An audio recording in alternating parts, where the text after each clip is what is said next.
So ay na nga mga idolo, mga bossing, mga tropa, kamusta kayo dyan? Welcome back na naman sa ating panibagong update, panibagong tutorial dito lamang sa ating mumunting channel.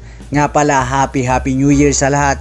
2024 na, at kung wala ka pa ring unli data or hindi pa rin bumabalik ang unli data sa smart or sa talk and text sim mo, nasa tamang video ka mga tropa, at may nadiskubre tayong isang mabisa, isang malupit na data promo ngayong 2024 ni Smart at ni Talk and Text. But before that, kung na-search mo lamang tong ating video ngayon or kung bako lamang sa ating mumunting channel, kung pwede akong makahingi sa'yo ng subscribe, ayan, malaking tulong yan para sa ikalalago, ikaunlad ng ating mumunting channel. Maraming salamat in advance. Tap mo na rin yung bell icon dyan sa baba para ikaw ang unang ma-update, ikaw yung unang ma-notify, ikaw na rin yung unang makapanood sa ating mga susunod pang mga tutorials, mga video. Kung gusto mo namang ma-shoutout, comment down below lang dyan sa ating comment section sa baba. Gagawan natin yan ng paraan, tropa, para ma-shoutout kita sa ating mga susunod pang mga content, mga tutorial. So ano nga ba yung nadiskubre natin na mabisang data promo ngayong 2024 ni Smart at ni Talk and Text? Unang step mga tropa, i-update muna natin syempre yung ating formerly Giga Life application or tinatawag na Smart application na ngayon mga tropa. So isa-search na natin yung Smart. So kung wala ka pa nito mga tropa, ito yung kanyang icon. So da-download mo lang yan and then i-register mo yung SIM mo na Smart or Talk and Text. So kanina in-update ko na to mga tropa, kaya open na lang din yung nakalagay dito sa right side nya. Yan, so i-open na natin yung ating application.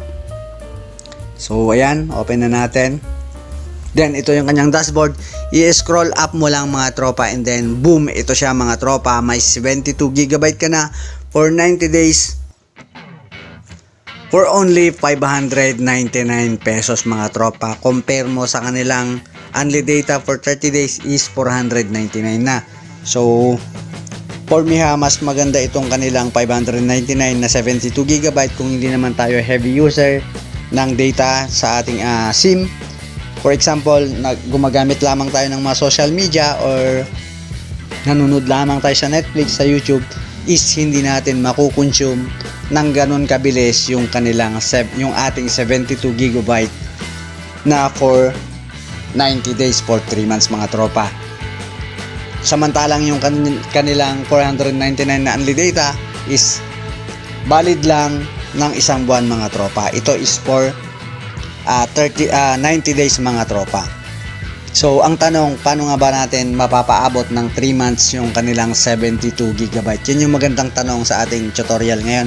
Siyempre, paano ba natin matitipid? Napakadali lang yan. Unang-una, i-off natin yung auto-update ng mga application na ginagamit natin sa ating smartphone, tulad ng mga social media application or mga games mga tropa.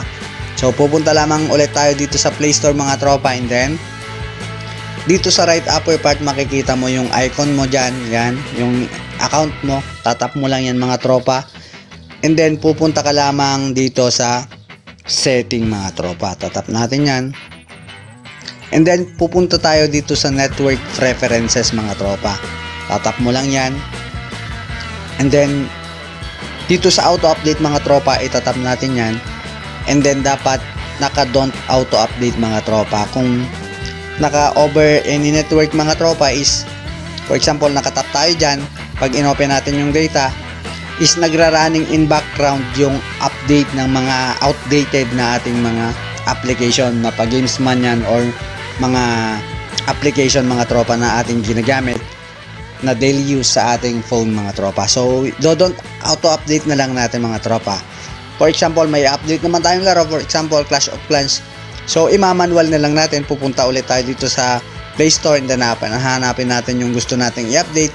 Then dito natin siya i-update. Yun yung tinatawag na manual update mga tropa. And then ito pa, isa pang maitutulong ko sa inyo, gumamit kayo ng Facebook Lite mga tropa. Mas maliit na data yung kanyang nako-consume kumpara sa ating normal na Facebook application mga tropa. Pwede rin tayong gumamit ng Messenger Lite mga tropa. So mas maliit na data ang kinokonsume niyan kumpara sa original na application mga tropa. So ayun, meron ka ng 72GB within 3 months for only 599 mga tropa. Kung wala ka talagang unlimited data is okay na okay to for 90 days mga tropa. 599 lang. Nasa iyo na yan kung paano mo matitipid. Tulad ng sinabi ko kanina, kung hindi ka naman heavy user at mga social media application lamang yung ginagamit mo or mga YouTube, mga Netflix, is hindi mo talaga mauubos yung 72 GB mga tropa. Unless na nagda-download tayo ng mga big files, syempre mas mabilis maubos yung ating data. So, ayan, stay put lang kayo sa ating Mumunting channel. Marami pa tayong mga upcomings na mga tutorials. So, see you sa mga susunod pa nating mga content.